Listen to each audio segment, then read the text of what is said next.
মহামারীর পরে আসবে সানাওয়াতুজ জালাজিল, ভূমিকম্পের বছরগুলা। একটার পর একটা ভূমিকম্প আসতে থাকবে বছর জুড়ে। জানুয়ারি মাসে একটা, মার্চে একটা, হয়তো এপ্রিলে একটা, একটার পর একটা আসতে থাকবে বিশ্বের বিভিন্ন জায়গা জুড়ে সিরিজ ভূমিকম্প। কি প্ল্যান আপনার, কি পরিকল্পনা জাতিকে বাঁচানোর জন্য? কে হাদিসগুলাকে অনুবাদ করে উম্মাকে শোনাবে? কোথায় সেই স্কলারশিপ অফ ইসলাম? এটা আমাদের প্রশ্ন।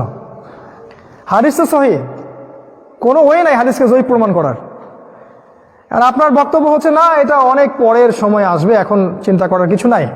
কিন্তু এটাও তো হাদিস, যখন সমাজের মধ্যে জিনা, ব্যভিচার, মাদক, পর্নোগ্রাফি, বেশ্যাবৃত্তি ছড়িয়ে পড়ে, তখন আল্লাহর পক্ষ থেকে ভূমিকম্প আসে, আযাব আসে, গজব আসে। এগুলোকে আপনি কেমন করে ডিনাই করবেন? তা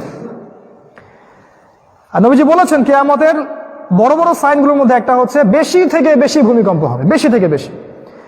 এই যে লাস্টে আপনার সময় চ্যানেল একটা রিপোর্ট দেখলেন যে পৃথিবীর আণিক গতি পরিবর্তন হচ্ছে এবং সময় আগে 24 ঘন্টায় আর দিন যাচ্ছে না, সময় সংক্ষিপ্ত হয়ে আসছে। আমরা কিন্তু আগেই বলেছি হাদিসগুলা যে সময় সংক্ষিপ্ত হয়ে আসবে, দিন যাবে 1 ঘন্টার মতো, সপ্তাহ যাবে দিনের মতো। তার মানে এটা আরো র্যাপিডলি এটা ফাস্ট হতে থাকবে। আর প্রতিটা ভূমিকম্পেই আণিক গতির পরিবর্তন হতে থাকে। এই জ্ঞানটা ওই সেকুলারদের কাছে নাই, আমাদের কাছে আছে। বিকজ আমাদের কাছে কোরআন আছে, সুন্নাহ আছে। এই ইউনিভার্সাল জিনা, যুবকদের এবং যুবতীদের প্রতি নসিহাত হচ্ছে আপনি বিয়ে করার সাহস, আমি তো বারবার বলি, এই জন্য আমাকে অনেকে মানে কি বলবো যে আইডল মানছেন যে না ভাইকে নিয়ে আসতে হবে, উনি বিয়ের কথা বলে।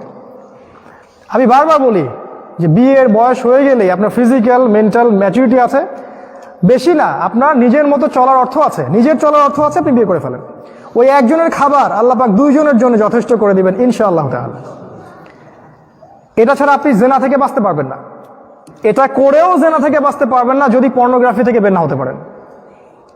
যারা বিবাহিত এদের প্রতি শয়তানের মেহনত ডাবল, কারণ এদেরকে দ্বারা যদি জিনা করানো যায় তাহলে কি রজমের শাস্তি চলে আসে। এই গুনার পাপের ক্ষমা কিন্তু খুবই কঠিন। আল্লাহ পাক হেফাজত করুন। তো এই ইউনিভার্সাল জিনা 100 বছর আগে আপনি পাবেন না, এখন পাবেন।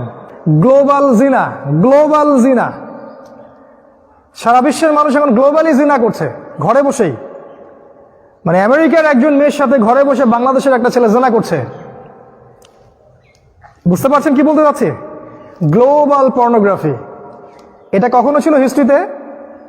যারা বলেন যে আখিরুজ্জামান এটা না, তাদেরকে বলবো যে 2 চোখ দিয়ে বিশ্বকে দেখেন। আপনার ইন্টারনাল চোখটা বন্ধ হয়ে গেছে, ইন্টারনাল চোখটা খুলে বিশ্বকে দেখেন, বুঝতে পারবেন। মানুষ জিনা করেছে, আমরা অস্বীকার করছি না। মক্কায় জিনা করেছে মানুষ, আগেও জিনা করেছে। প্রাচীন রোমক সভ্যতায় জিনা ছিল, অ্যাথেন্সে জিনা ছিল, চাইনিজদের মধ্যে জিনা ছিল, ওইদিকে রেড ইন্ডিয়ানদের মধ্যে জিনা ছিল, এবং বনু ইসরায়েলের মধ্যেও জিনা ছিল। বাট মানুষ গ্লোবালি কখনো জিনা করে নাই। এই পর্নোগ্রাফির মাধ্যমে ওই পশ্চিমা সভ্যতা থেকে সারা বিশ্বে জিনা ছড়িয়ে দেওয়া হয়েছে। দেখেন, পর্নোগ্রাফির মাধ্যমে। পর্নোগ্রাফি আপনাকে ভিতর থেকে উগ্র করে তুলবে, অমানুষ করে তুলবে, পশু করে তুলবে। মানুষের হিতাহিত জ্ঞানটা বিলুপ্ত হয়ে যাবে। তখন একটা কাজিন, তাকেও মনে হবে যে তাকে ভোগ করি। রাস্তার একটা মেয়ে যদি হেঁটে যায়, মনে হবে একটা ভোগের বস্তু। তার দিকে আপনি সম্মানের দৃষ্টি দিয়ে আর দেখবেন না, তার দিকে আপনি দেখবেন ভোগের দৃষ্টি দিয়ে। এই দৃষ্টির পরিবর্তন দেখেন। রিয়েল লাভ বলে একটা কথা আছে না, ভালোবাসা। একটা মেয়ের সাথে যখন প্রেম হয়ে যায়, ভালোবাসা হয়ে যায়, আপনার স্ত্রীর সাথে বিয়ের প্রথম রাত থেকে দেখবেন একটা ঐশ্বরিক ভালোবাসা সৃষ্টি হয়ে যায়। আপনি দেখবেন এই যে জিনার যে ব্যাপারটা, এখানে ভালোবাসার কোনো বিষয় নাই, এখানে একটা এগ্রেশন, ভোগ, যে ওকে আমি রেপ করতে পারলে বা ওকে ফিজিক্যালি ভোগ করতে পারলে আমি সন্তুষ্ট হচ্ছে। এই যে উগ্রতা, পশুত্ব ছড়িয়ে দেওয়া হয়েছে, এটা কিন্তু পরিকল্পিত। ওই কোন সভ্যতা থেকে? ওই পশ্চিমা সভ্যতা থেকে।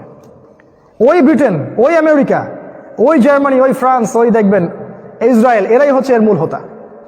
এই ইউনিভার্সাল পর্নোগ্রাফি কিন্তু বাংলাদেশ থেকে ছড়ায় নাই, তাই না? এটা চাইনিজ থেকে ছড়ায় নাই। পরে এরা সারা বিশ্বে এটা ছড়িয়ে দিয়েছে এবং সারা বিশ্বের মানুষ যেহেতু ওদের দাস, ওরা এটাকে মেনে নিয়েছে। ধর্ষণ ঠেকানোর জন্য কত কি না করা হয়, কিন্তু পর্ন সাইটগুলোকে বন্ধ করা হয় না। এটা ওই যে একজন মজা করে বলে যে ঘরের দরজা খোলা রেখে জানালা বন্ধ করে দেওয়ার মতো আর কি। এটা একটা পয়েন্ট। সময় কম আছে, আমি শর্ট করে আনছি। ইউনিভার্সাল জিনা এই পর্নোগ্রাফির মাধ্যমে এটা কখনো ছিল না। আর বাই দ্য ওয়ে বলে রাখি, এই ইউনিভার্সাল শিরক, ইউনিভার্সাল রিবা আর ইউনিভার্সাল জিনা, এগুলো কিয়ামতের বড় বড় সাইন। যখন এগুলো হতে থাকবে তখন ব্যাপক মহামারী ছড়িয়ে পড়বে এবং ব্যাপক ভূমিকম্প হবে, মাটি ধসে পড়বে, আল্লাহর আযাব আসবে, আসমানি এবং জমিনি বালা নেমে আসবে, যেটা সামনে একটার পর একটা আসতে থাকবে।